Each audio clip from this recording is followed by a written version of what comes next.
Pagod na yung electronics technician cut. Yan. Siya yung technician cut dito.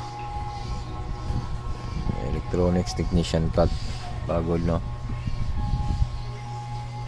Pagod na.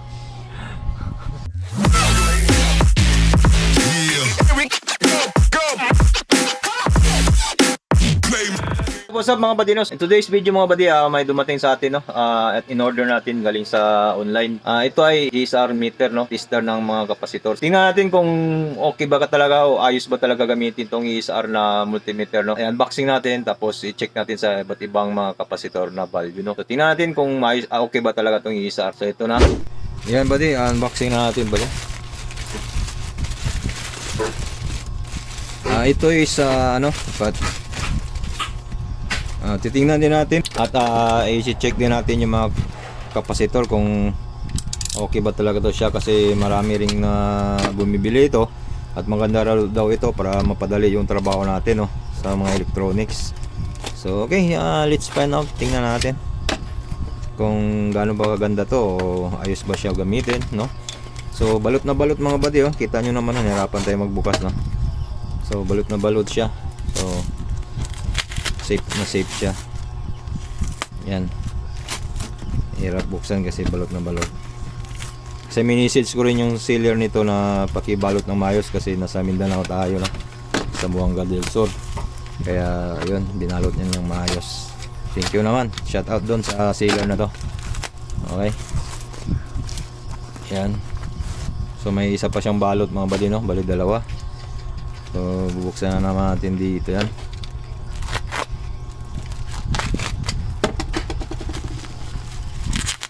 So may bubble wrap pa siya, no? Tapos ng balot. So safe na safe talaga siya mga buddy, no? Yan. Safe na safe siya. Dalawang balot plus may ka-bubble wrap pa. Okay yan. So ito siya mga buddy. Ito yung ano na to, laman. So balot na naman. So buksan natin ulit. Diyan na, baka matamaan yung lizard.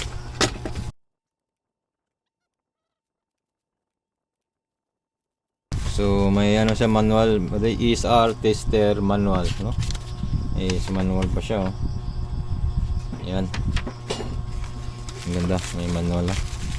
Okay, so ito na. Meron pa siyang ano dito. Adapter niya, charger. Okay. So ito. Ayan natin. Wala namang damage. So ito siya mga buddy.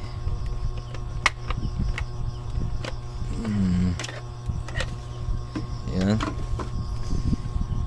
So base dito nakasaad siya, yung green is good. Yan, kita nyo, yung green is good, yung yellow is COM,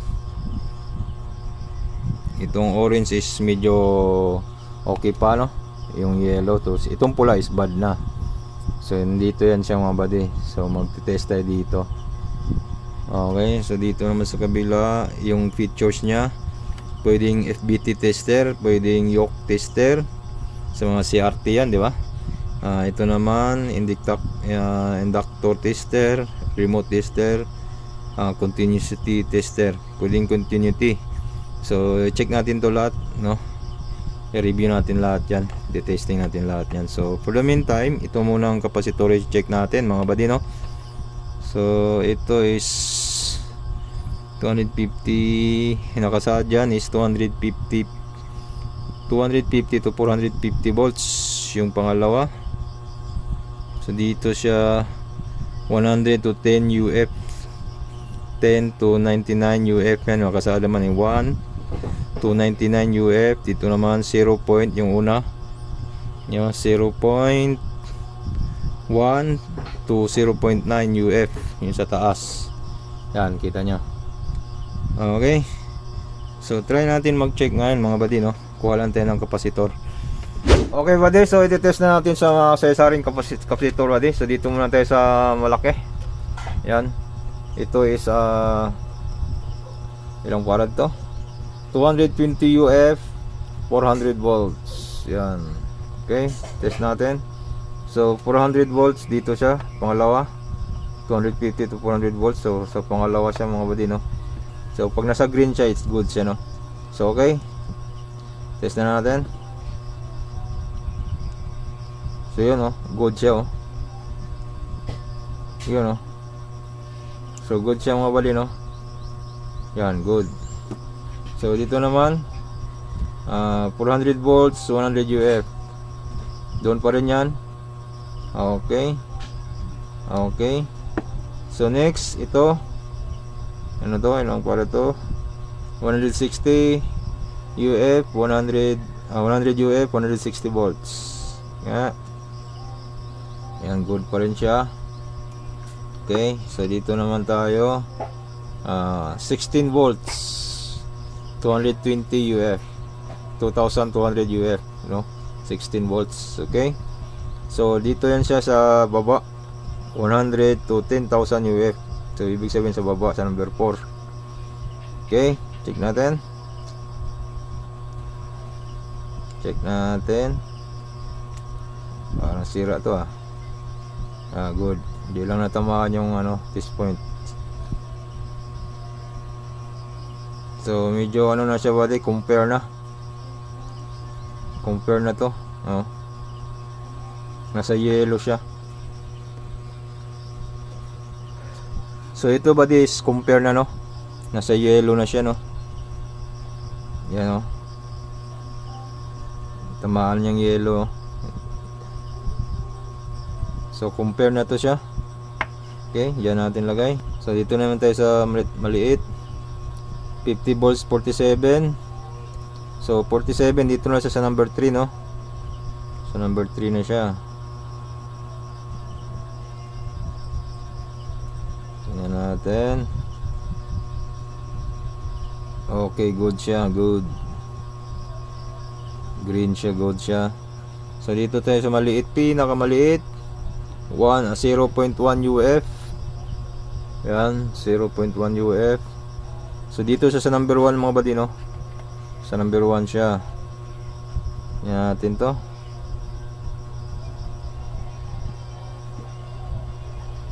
Hop.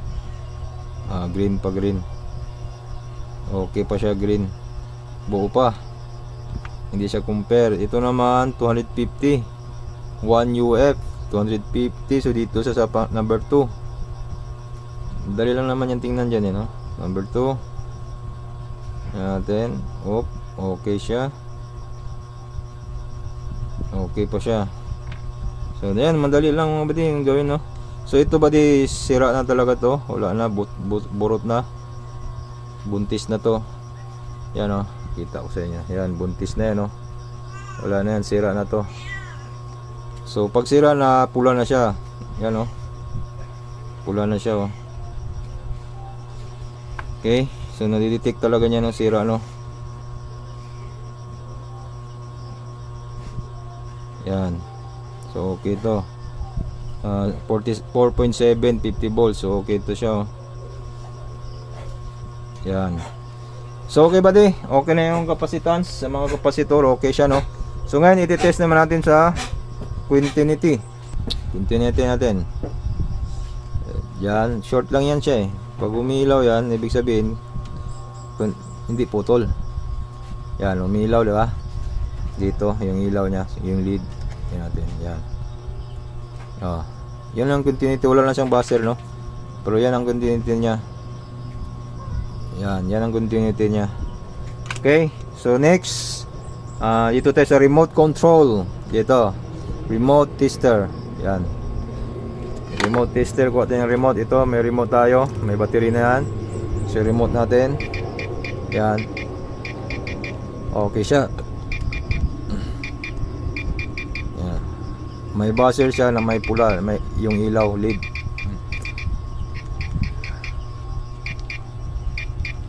Okay. Okay na yung remote. So next, flyback tester. Wala tayo nyan. Wala tayong ano dito. CRT TV. Tsaka yung yoke tester wala rin tayo. So yan yung hindi natin na-test, dalawa. Pero I'm sure nakagana naman. Okay, so remote, mayroon na continuity. So, importante lang dito, pagkapasitor lang naman ba di, no? Pangkapasitor lang trabaho natin dito talaga. So, ngayon, itetest naman natin kung okay ba siya sa board. Ayun. Pag sa board na natin itetest. So, kuha tayo ng board circuit. Ito, meron tayong board circuit. So, itetest naman natin. Kasi sabi nila pwede lang daw i-test kahit nasa board. So yun ang kagandahan nun, hindi ka na magbunot ng bunot, no. So pero before i-test natin nasa manual mga buddy, sa discharge muna talaga para hindi masira yung ano natin. So lahat niyan i-discharge natin, lalo na itong 400 volts na to, 22 UF 400 volts. So lalo na yan, no. So discharge talaga natin yan. Lahat ng mga ano dyan, discharge natin. Yun. Okay, naka-discharge na. So, okay. I-try natin. Kung nasa board siya, okay ba siya pa rin, no? I-test. So, ito, 400 volts. So, dito siya sa number 2. Tingnan natin kung mag-green ba. Yun, oh. Pwede, oh. Kita nyo, yung tester. Ito yan, eh. 400 volts. So, test natin. Yun, oh. Okay, oh. Ibig sabihin, okay. So ito na ang pangalawa, ano to, ilang UF to, 16 volts 100 UF. Ito yung pinakamaliit. Ito. Okay, test natin. 16 volts 100 UF. Yun, no. So 16 volts 100 UF. Dito siya sa number 2. Hindi, 100 UF number 3. Sa number 3 siya dapat. Yan number 3, no. So yun, no. Okay, green. So marami pa yan dito, no. So ito naman 35 1000 UF 35 volts. Yun natin. Okay, green pa rin, no. Yan. So okay siya mga buddy, no. Okay siya. Ito 50 volts 0.22 UF. Dito number 1 yan, 0.22. Dito tayo. Yun, oh. Okay, oh.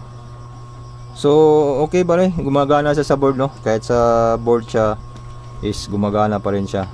Hindi ka na bunot ng bunot mga buddy, no. Hindi mo na kailangan ibunot pa yung capacitor para i-check. So yun ang kagandahan nito, no mga buddy, no. Yan ang kagandahan yan. Wala ka nang, hindi ka na ma-hassle sa trabaho. Padali talaga ang trabaho mo pag ganun. Okay buddy? So okay buddy, okay yung ESR meter, no? ESR meter na yan. Okay siya, mapadali talaga ang trabaho niyan. Kasi kahit hindi mo na bunutin sa board is malalaman mo na kung sira o hindi. Kasi naka-indicate na. Hindi ka na tulad nung ano is bunutin mo pa tapos baliktad-baliktarin mo yung kapasitor, no? So ito, isang ano mo lang, ganun. Okay na. So ito siya mga buddy, no? So nabili ko pala to sa Shopee, sa online mga buddy. Gusto nyo bumili nito, I leave the link in the description, no? Shout out kay ano, ARC Tech yan. Yung mga ganito. So okay na okay mga buddy, no? Ang ganda lang gamitin yan. So okay, pero kailangan mo siyang ilagay ng ano, kasi walang baterya to, kailangan natin ng cord, may libre naman. Okay, so ganun lang mga buddy. Thank you for watching. Please subscribe for more video like this. Sana mapadaan, please subscribe sa mga subscribers, sa mga new and old subscribers. Thank you so much. Maraming salamat sa inyo, no. Kahit kukunti lang views natin, so upload pa rin upload. Okay, so ganun lang mga buddy. Don't forget to subscribe and click the notification bell mga buddy, no. So thank you, God bless. Peace yo. Bye-bye.